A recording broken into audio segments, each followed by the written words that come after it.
Yes, Cliff Schecter. Welcome to the program, Cliff.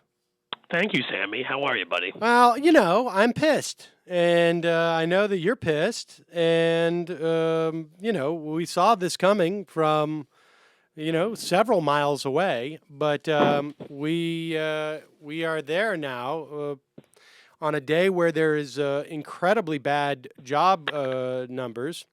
We have we have a budget proposal from President Obama, or at least the reporting on this budget's not going to be delivered till Wednesday, which not only calls for further austerity, it some of that austerity is in the form of cutting Social Security and Medicare. Why, yes. The elusive grand bargain. Indeed. Uh, I don't even know where to begin, Sam. Well, Because let me just say I this: just want to this scream. budget. You know what? Go Go ahead. ahead. No, let's just do some numbers here. The budget would reduce the deficit by $1.8 trillion over 10 years. $600 billion of this reduction would come from revenue. $1.2 trillion would come from spending reductions and so-called entitlement reforms, which of course is spending reductions and cuts to Social Security and Medicare benefits.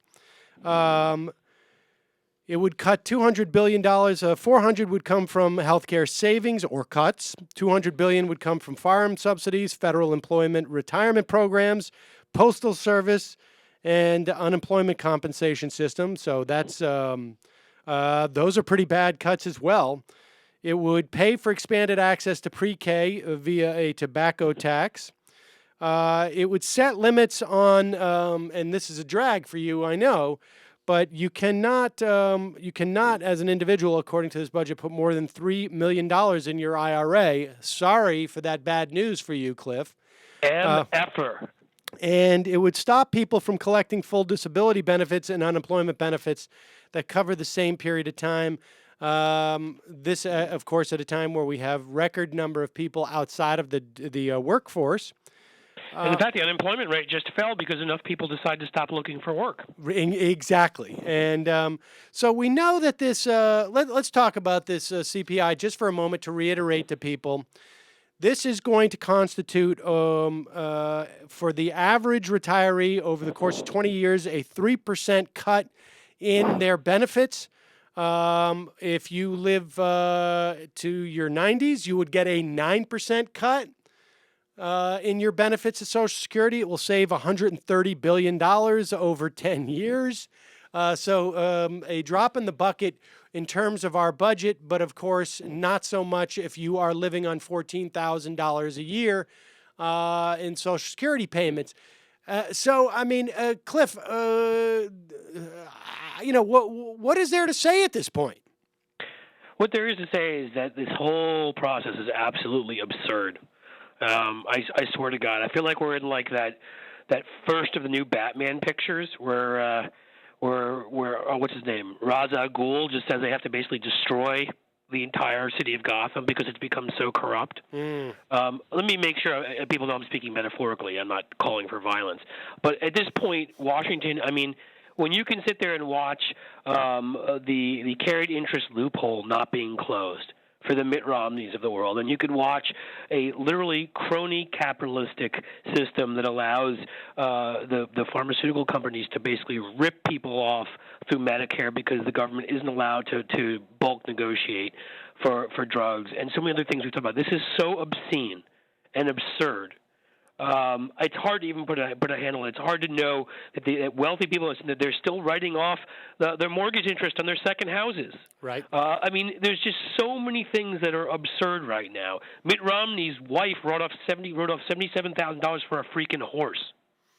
All right, and people who can't eat, who can't take care of themselves, veterans who come home and fight our wars. And frankly, you shouldn't even have to be in that class. Just people who've worked their whole lives. It's amazing to me. It's just amazing to me. And so, on a moral level, let's start off with that. On a moral level, it's obscene, and it's actually rather sickening. On a policy level, taking money away from people when the economy is the way it is, we already see some of the effects of sequestration is just stupid.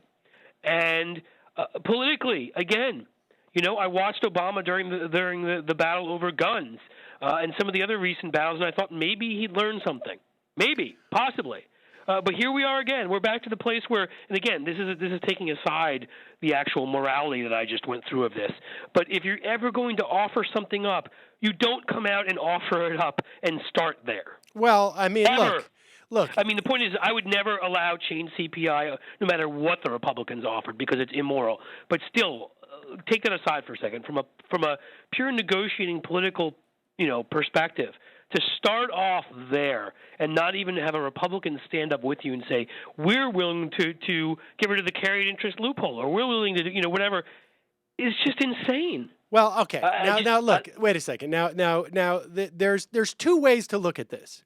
One, this is another example of Obama's failure in terms of negotiation, because from that perspective, we now have what the Senate plan, which no one had considered liberal before, which people had considered a sort of a blunted conservative plan that came out of the Senate. They're now referring to that as the liberal plan. And Obama has placed himself between the Senate plan and the House plan.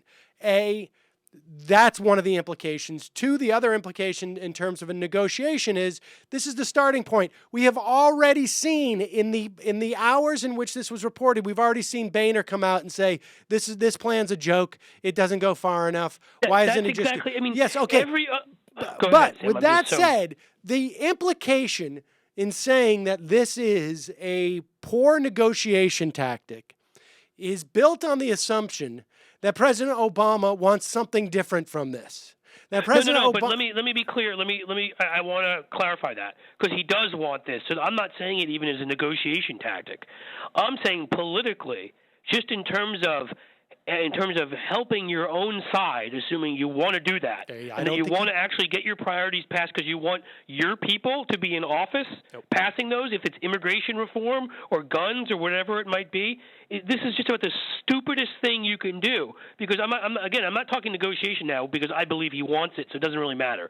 It's the standing up and tying yourself to Social Security cuts when you've got 2014 elections coming up. I mean, if the Republicans had a clue among them and weren't such a bunch of mouth-breathing zealots, the smart thing they would say is, we want to cut further spending in welfare, this, that, the other thing, but no, we need to protect our people who are on Social Security. They would define themselves as the protectors of Social Security, and then they would run ads against every single Democrat in the coming election for wanting to destroy Social Security. That would be the smart move for them. They're already. I mean, we'll see what the vote is. I mean, they're already cranking up those ads. There's no. I mean, so that's what I'm talking about. I'm not talking about negotiating. I'm saying tying yourself to Social Security cuts without standing up next to a Republican who also ties themselves to those cuts, and tying themselves to other things, priorities that you want, but at least giving you cover, because you're going to cut something that everybody loves, freaking everybody.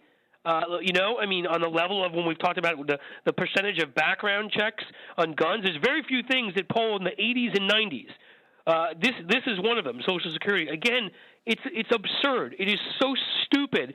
It's just like we've watched this movie. We were all the professional left, and we didn't know what we were talking about as we watched the freaking geniuses in Washington win an election in 2009, mainly based upon an economic crash, and be in a position with a rising electorate to have an FDR-type presidency. But the stupid priorities, the timidity, the corporate ass-kissing, and everything else this band of imbeciles did led them to get smoked in 2010 because they put themselves on the side of the people that wanted to, that regular people saw as wanting to hurt them, not help them. And here we go again. I mean, are they the dumbest people in the world? Honestly, how stupid are these people? I still contend, okay, and what's interesting is to look at the assessment of this proposal in the sort of the center-left, policy wonk, writers. Okay, so like I as soon as I want to know what the spin is out of the White House, the first thing I do is I read Ezra Klein.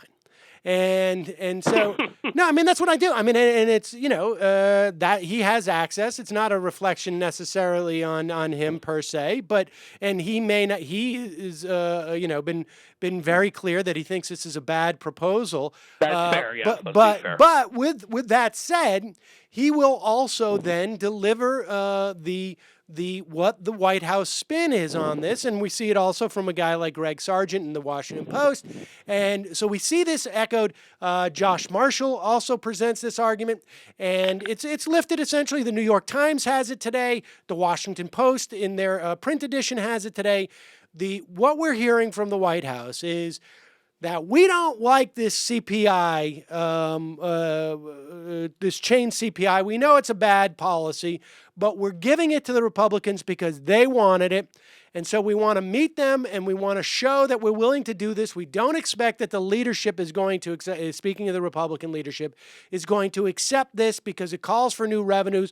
We promise we're not going to back off this, but we're going to meet. In fact, they're doing it on the same day they delivered the budget on Wednesday. They're going to meet with other Republican senators to sort of create a coalition between sort of the more conservative Dems, and if it can get passed through the Senate, then that's the sort of laying the groundwork to give cover. But again, these guys, and again, I'm sorry, Sam, I don't mean to cut you off, but these guys have rejected everything this man has offered again and again. So even if you're him and you want this chained CPI, which obviously they want, and in the end, because you think it's legitimate that when people can't afford beef, they buy chicken, which is what this is based upon. People making a series of choices to buy worse and worse items so theoretically it doesn't hit them as hard. That's your chained CPI, okay? And even if you think they want that, this is the dumbest thing to do politically in the world. And again, that takes aside how immoral and how just bereft of common sense and any normal semblance of a life that most people live in the world. These guys in Washington are living in, not understanding what a few $1,000s in cuts means to most people. But taking all of that aside, I mean, again, if you don't stand up and make a Republican stand next to you and marry this proposal with you, then what is it that this guy doesn't get and his people don't get, that every time you've offered up, you've started 3/4 of the way towards them, they've rejected everything you've ever offered? Well, okay. All right. Yeah, I mean, now let me just get to this because, I mean, I agree with everything you're saying, but I think to a certain extent, if you change the perspective on what he perceives his political capital and what his legacy will rest upon, it begins to make more sense. It's still pathological, I think, but at least there's some internal logic. And only, as far as I can tell, the only person who's written about this to any extent, at least today, is Josh Marshall when he talks about there's a third point. And I'm going to read from this. I think there's a third point that I think is most important to understanding what's going on here. This isn't only about President Obama's negotiating acumen. In conversations with President key advisors and the president himself over the last 3 years, one point that has always come out to me very clearly is the president really believes in the importance of the grand bargain. He thinks it's an important goal purely on its own terms. Right. And Marshall goes on. That's something I don't think. I can't. That's so true. That couldn't be more true. Now, I mean, and if you think we're all agreeing and everything's better. Well, but it's not just that. It's not just that. It's not a question of. I mean, okay. Let me just finish this paragraph. That's something I think a lot of his. I'm sorry, I keep cutting. No, you it's off. all right. A lot of his diehard supporters fully grasp. He thinks it's important in long-range fiscal terms. And there's some reality to that in parentheticals. But he always believes it's important for the country and even the Democratic Party to have a big global agreement that settles the big fiscal policy for a generation and lets the country get on to other issues, social, cultural issues, the environment, building the economy, et cetera. Now, I think that Marshall is off on the second part of this analysis. I think that I believe, and seeing as how he came into this election in this way, and maybe I mean in 2009, that he just perceives the grand bargain to be a crucial element of his legacy.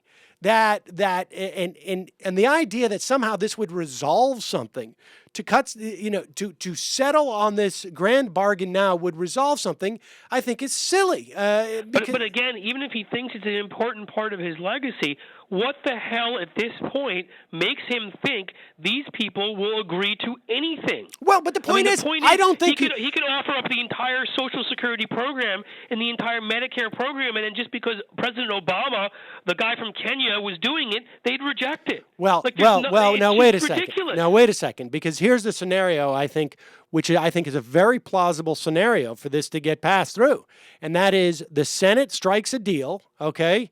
All you need is, we're talking budget reconciliation, right? I mean, there's no filibuster here, right? You don't need 60. The Senate strikes a deal, and then it goes to the House, and 40 or 50 Republicans join the majority of Democrats, 30, in the House, and then you have it. That this doesn't have to be. You don't have to bring all the Republicans. So far, at least the majority of Democrats, if they stick to it, that's always the question, have signed a letter saying they will not do this. No. Over 100. 100 Democrats have said we're opposed to it. There's only been 30 or some odd Democrats who have said we won't do it. And there's a difference, No, there's a big, as we've learned with Democrats very often, there's a huge difference. So my mistake. And so that is, that's, I think, the situation that we're looking at. Well, in that case, let me just read then the statement that I couldn't agree with more from my friend Stephanie Taylor over at the Progressive Change Campaign Committee and endorse this statement.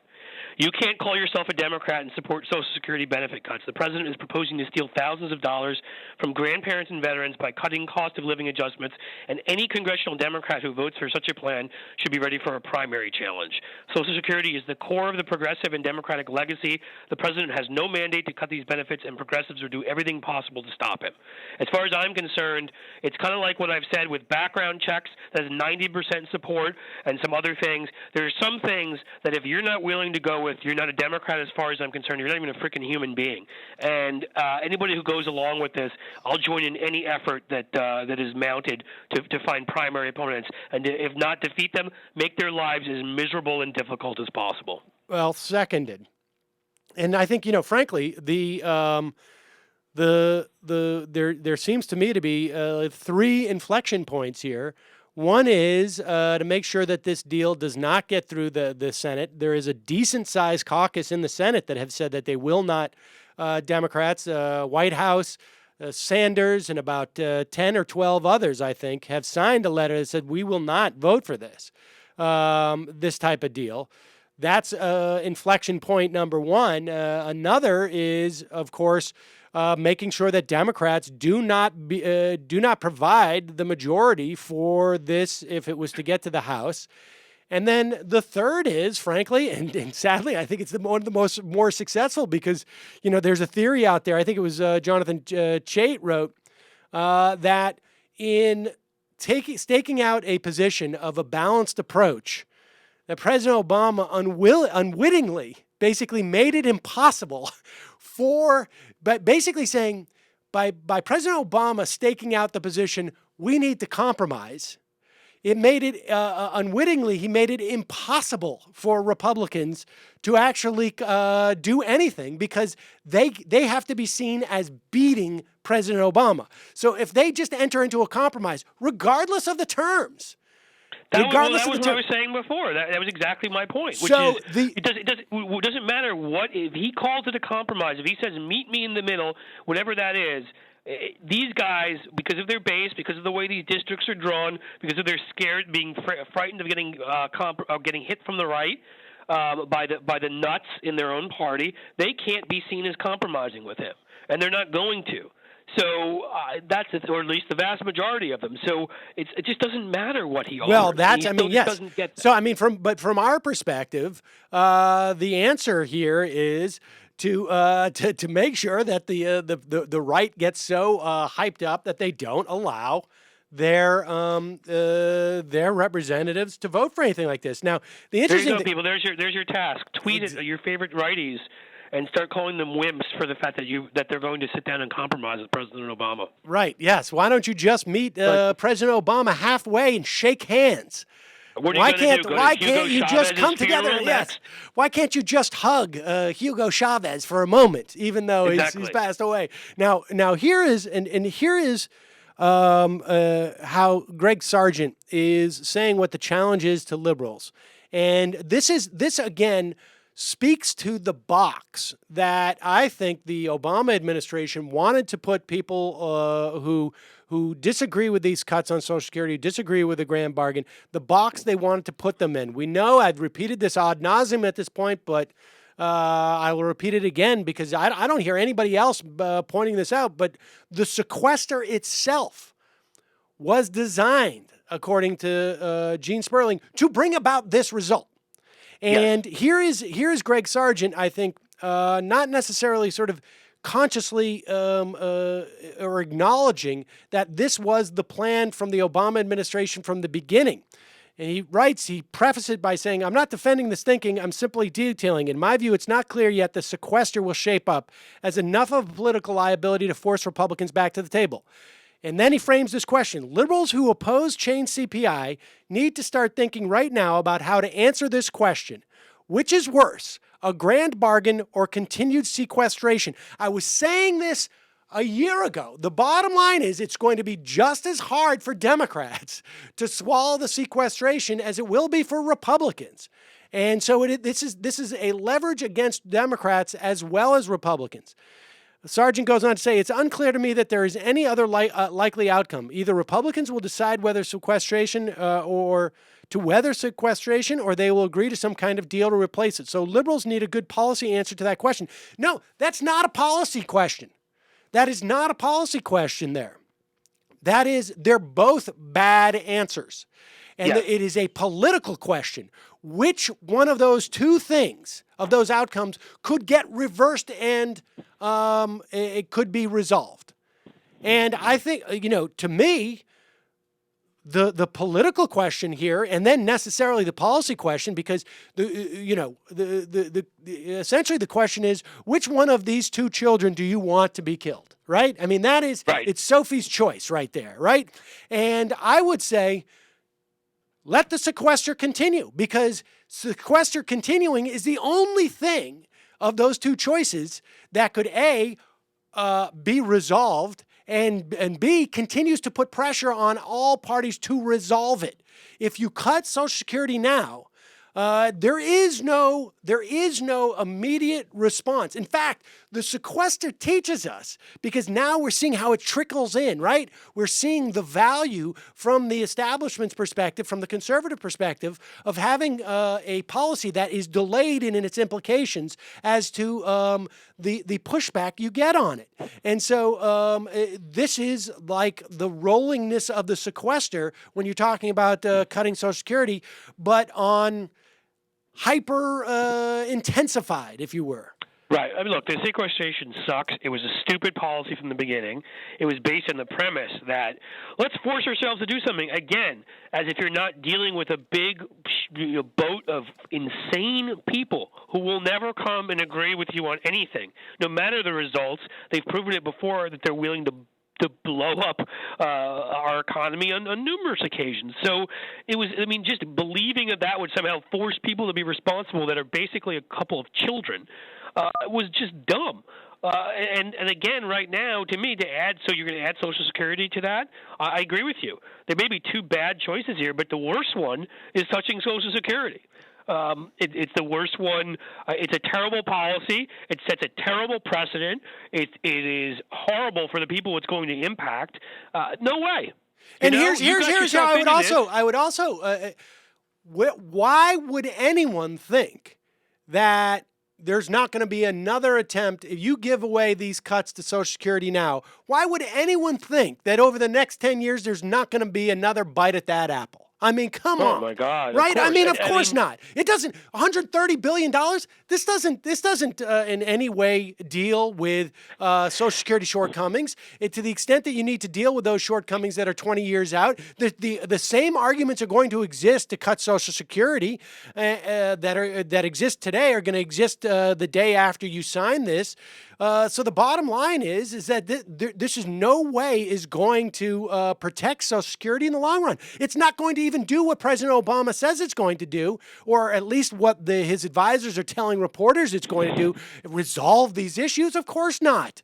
Of course it's not. Look, no, of course. Look, there's bipartisanship. I just wrote my column on this week, which I called "Bipartisanship of Fools," which is essentially there's bipartisanship out there in the rest of this country on numerous issues like Social Security and almost everything else, and then there's Washington, D.C. bipartisanship. And when people say bipartisan in Washington, D.C., the thing you should do is you should run. Because inevitably it's going to be some contrived, stupid plan that a group of people who will never be affected by it came together to push through. And the Social Security is just the best example of that, because every single one of these people, Social Security is an afterthought. It's a rounding error. It's not something that will ever affect or influence any of them. And what's been shown by the behavior of, let's call it your Rob Portmans of the world, is that these guys don't ever change their behavior unless it does actually hit them. So, it's just worth keeping all this in mind and realizing that by nature this has to be a terrible plan. Regardless, when you take a look at all this, there's so many other options, which I started enumerating at the beginning of the show, and we've done every show, and how to handle what are essentially budget problems that are easily solvable and aren't even a threat right now, but in the long term are easily solvable. And so I'm sorry, they, in a bipartisan way, agreed to this idiotic sequestration. Let them deal with it. Republicans are getting hurt by it too. All their buddies at the Pentagon are losing money. You know what? Let them figure it out. But they're not figuring it out on the backs of people that have spent their whole lives working and earned benefits, as far as I'm concerned. And I'm seeing the statements coming out. I read the PCCC statement. I've seen move-ons. I've seen credos. I've seen others. Obviously, everybody's reacting the same way. This is ridiculous. And the big irony of all of this is that President Obama seems to think this is his legacy. This is his legacy that's going to end up having him in 20 years being looked back at as a mediocre president, quite frankly. Listen, I sadly, I think, and I still stand by this, that to the extent that we want to see any models for what President Obama is following here with this grand bargain, you look at things like welfare reform, which, again, from a policy standpoint, I don't think you would find many people who would defend it at this point. But from a legacy standpoint, you hear all the people who sort of speak in terms of Clinton's legacy, and they talk about it as a positive. And I think that's their guiding principle. I think the grand bargain is in and of itself. I think you're right, but the golden chalice. The difference is that the welfare reform actually happened. Right. It was a different Republican Party then where something like that could happen. And again, if you're going past the pure policy part of it and the morality part of it, it's not going to happen. So, I guess maybe you disagree with me on that. But well, you know I happen to. I think I would agree that there is less of a chance of him getting to that grand bargain than not. But my point is that from his perspective, if that is the most important thing that he can do to cement a legacy, it doesn't matter what happens in pursuit of it. That's what the sequester is. The sequester is a direct byproduct, not even a byproduct. The sequester is a direct result of